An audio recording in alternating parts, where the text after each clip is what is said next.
Welcome to The Lock Shop with Nielsen and Hustler, powered by Coolbet Canada.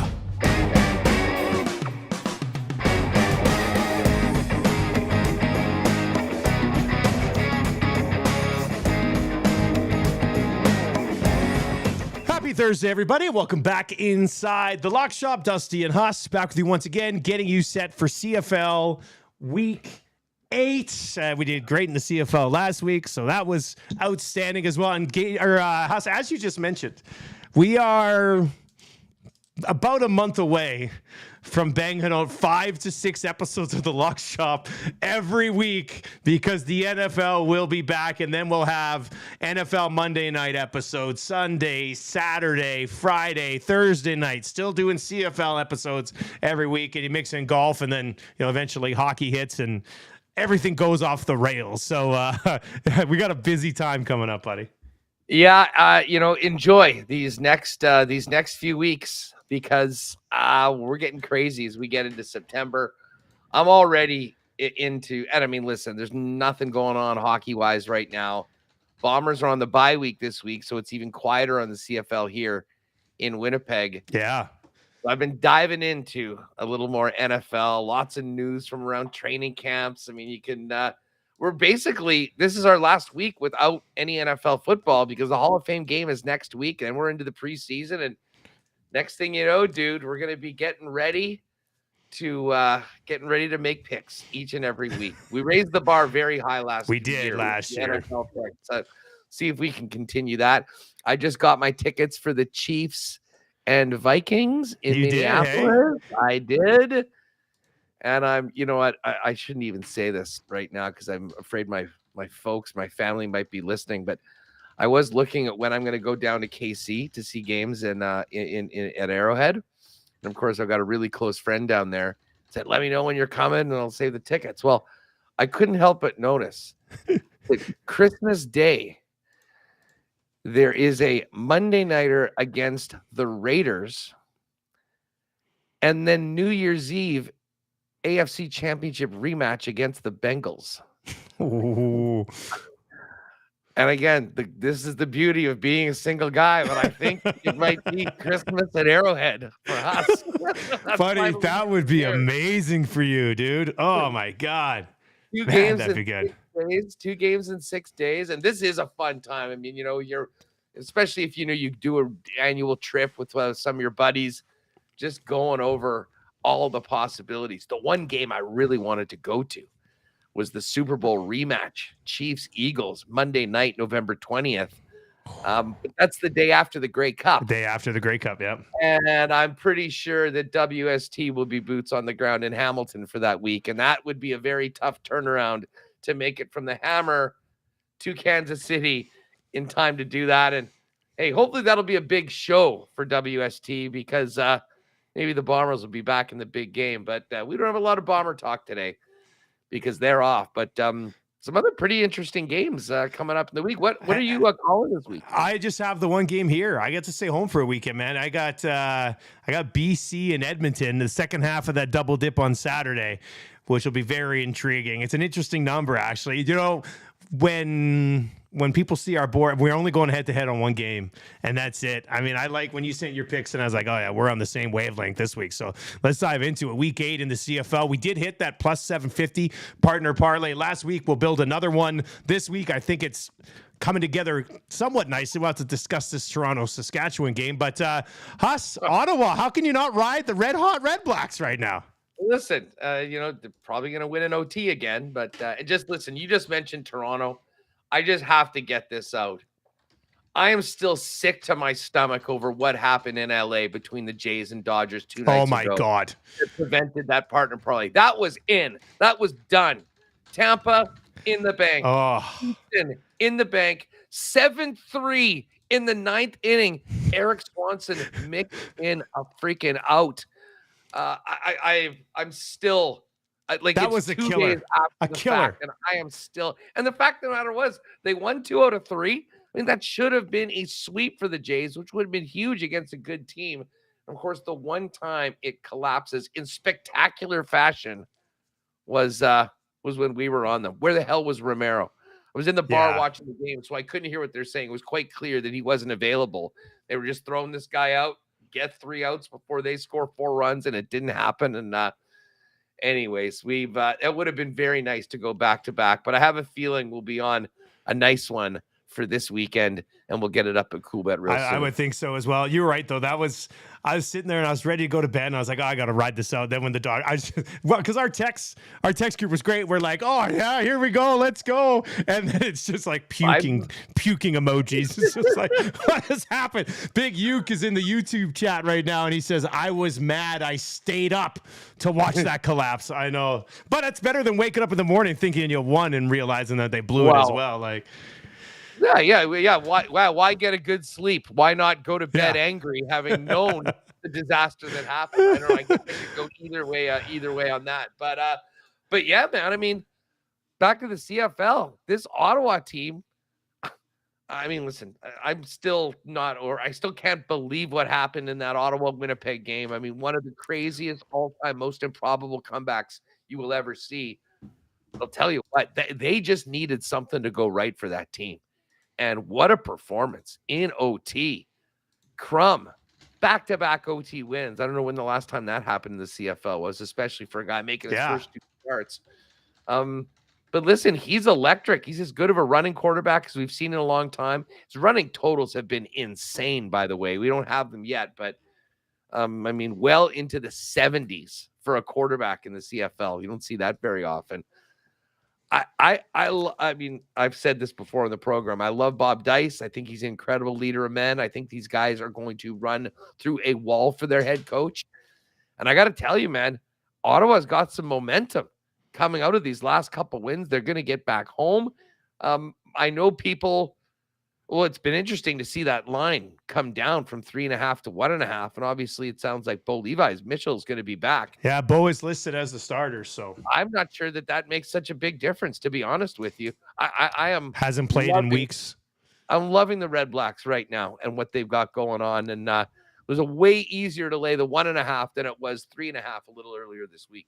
Yeah, 1.5 for sure. I see that number, and thank you very much. I'm with you 100% on that one. I mean, you got to ride Ottawa until they buck you at this point, and it doesn't look like Crum. Now, will he continue to do what he's done? Maybe he will. Like, maybe he's the next sort of CFL star quarterback. This is how these guys get their opportunities, right? And he's certainly made the most of it so far, and overall with Hamilton, it's been a little bit of a disappointing season. So I like Ottawa to keep this thing rolling here at -1.5. The only game that we're going head-to-head on this week, Huss, it's a big number. It is 10.5, so a little bit of a scary number, but you're going to get on the Riders at Touchdown Atlantic, and I'm going to be on the Argos here. Give me that case for Mason Fine and the Riders.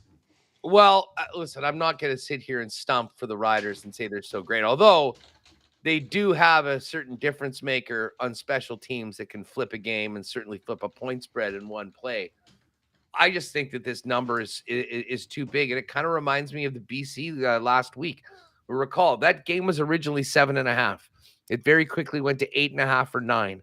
When we did the program, it was 10, and that was why we put it in at 9.5 on the partner parlay. And thankfully we did, because it ended right on 10, but the game closed at 10.5. I think the Riders are just good enough to lose by 10 or less, if that is if that's an endorsement of Saskatchewan here. We know Rider fans travel well, but this, for all intents and purposes, is a neutral game, although I still think that Saskatchewan probably will get the love of the home team, although I did see some Argo fans making the trip out today on social media. That is a ton of points, and I don't think Saskatchewan is that bad that they're going to get boat raced every game, even against top teams like Toronto. This is my I would say, if this was a confidence pool, this would be where I'd be putting the 1, because I do think Toronto's the better team. I do think they probably win this game, and I think it's probably close to 10. But it's a lot to ask a team to be covering by big double-digit numbers each and every week. I'm going to take the points with Saskatchewan in the 10.5. Sounds like it might be a 9.5 play on a partner parlay again here. Maybe it could be something that we look at. Look, I'm gonna get on the Argos here. The Riders, Mason Fine. I don't know if I want to say he impressed me, but he was a little bit better than I was expecting last game. And that was again, look, BC, and this is kind of why I like the Argos maybe even for more, because BC lost Vernon Adams in that game. Dane Evans came in, but their offense was a little out of sync. This Argos offense is not going to be out of sync at all in any way. I mean, I think they're going to be able to take care of business against the Riders defense.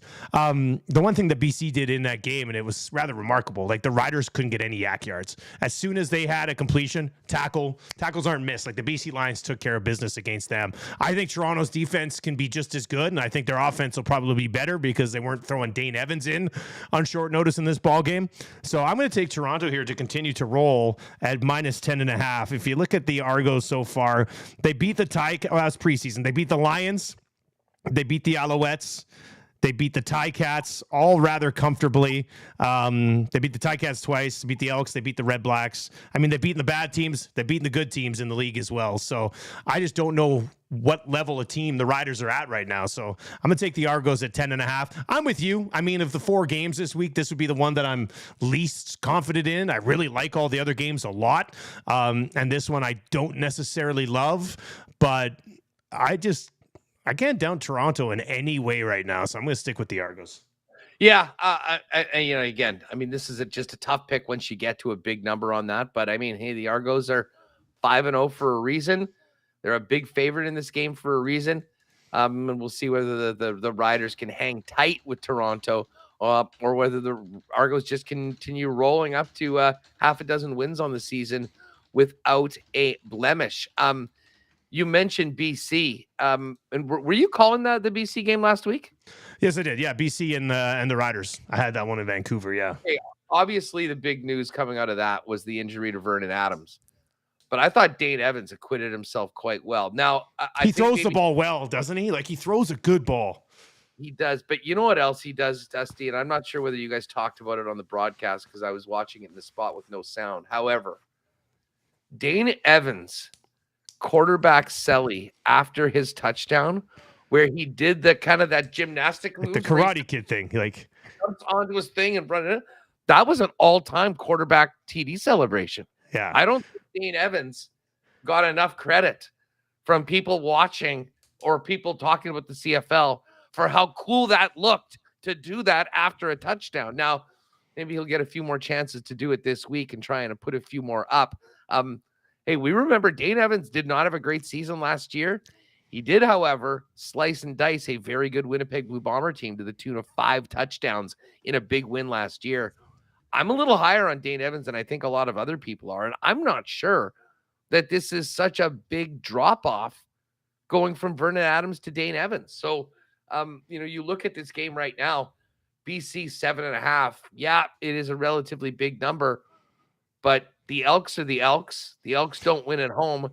And that BC defense is an absolute problem. I mean, they shut this team out earlier in the year. Like, I was just about to say, it'll be very interesting to see what the team total number is for the Elks, because BC on a number of occasions has held teams. They have a shutout. They held the Bombers to 6. They held the Riders to 9 points. The Elks team total is 16.5. 16. I might be hammering the under on that. To be honest, I was going to ask you if you don't think this number should be bigger. Like, the Elks can't win at home. They were shut out by BC earlier. BC's coming in off a win in which their defense looked damn near unbreakable. And Edmonton's got an offense that is there. I mean, the Elks are averaging less than the team total that's set at right now, and that's at 16.5. So I'm a little surprised this number is not bigger, which is why this is the one game I'm doing this week. I hope it's a close game.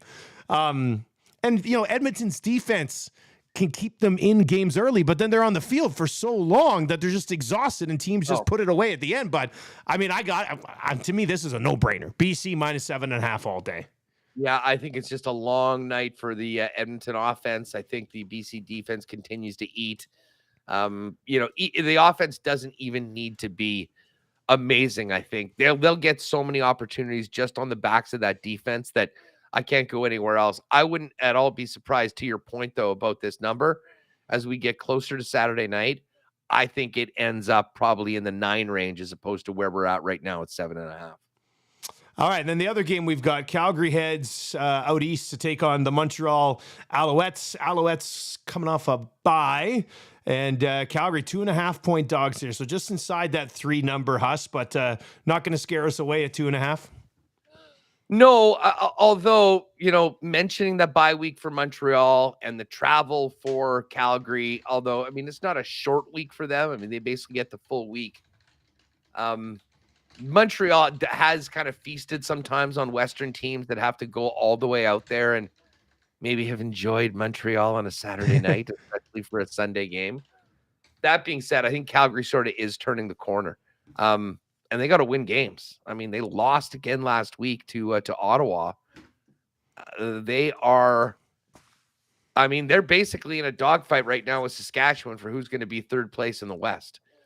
And you don't want to get too far behind. And obviously, Saskatchewan hasn't been doing too much since with the injury to Trevor Harris.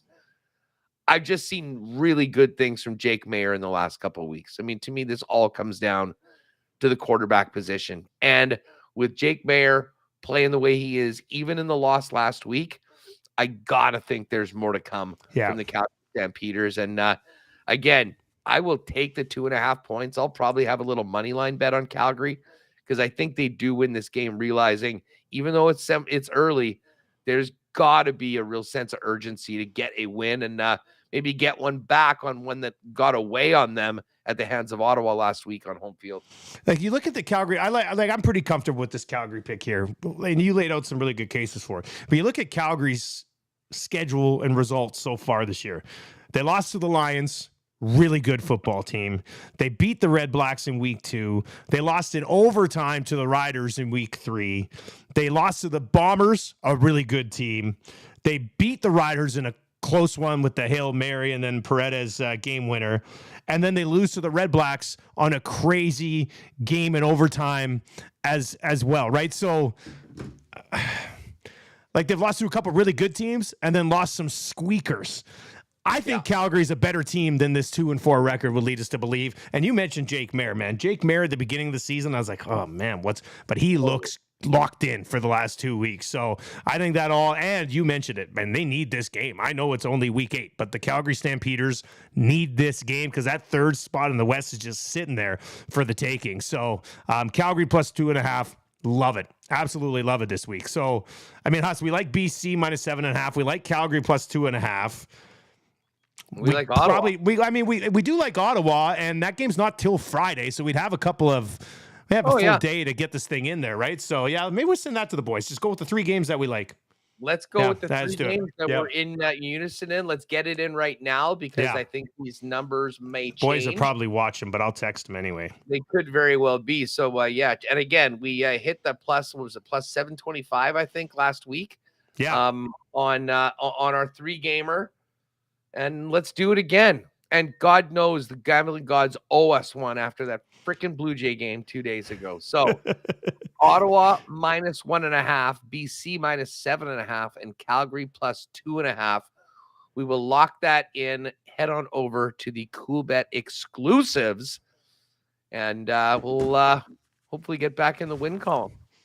I have a good feeling about it. I like where we're going with this one. I've sent it off to the boys. Also, watch probably later today, if not first thing tomorrow morning. I'm putting together a F1 Pit Stop Pals parlay that you'll be able to get on as well. Find some value. Look, Max is winning everything, but there's value to be had in a possible parlay for guys on the podium or top sixes. Okay. Listen, this is a perfect example for you to explain this to the noobs that don't really follow the F1 that much. What can you put in on a parlay? Like one guy to be top 5, one guy to be top 10? Basically, I mean, what I'm going to build, like if you go right now and click on Formula 1, Belgian Grand Prix, and all of this, of course, at coolbet.com, you've got top 3, top 6, top 10s. So I'm probably going to build, Max to win, and then a top 3 and a top 6, likely. Might even work in a top 10, to be honest with you. So there's a bunch of different options there. You can go qualifying head-to-head, race head-to-head. There'll be some specials in there as well with like how many red flags, winning margin. I mean, I'm guessing there's probably like 50 markets for the Formula 1 race this weekend. So I'm going to put together a little parlay and we'll get something up. Should be good. Yeah, will there be minus 167 on 0 first lap retirements? Ooh. Minus 250.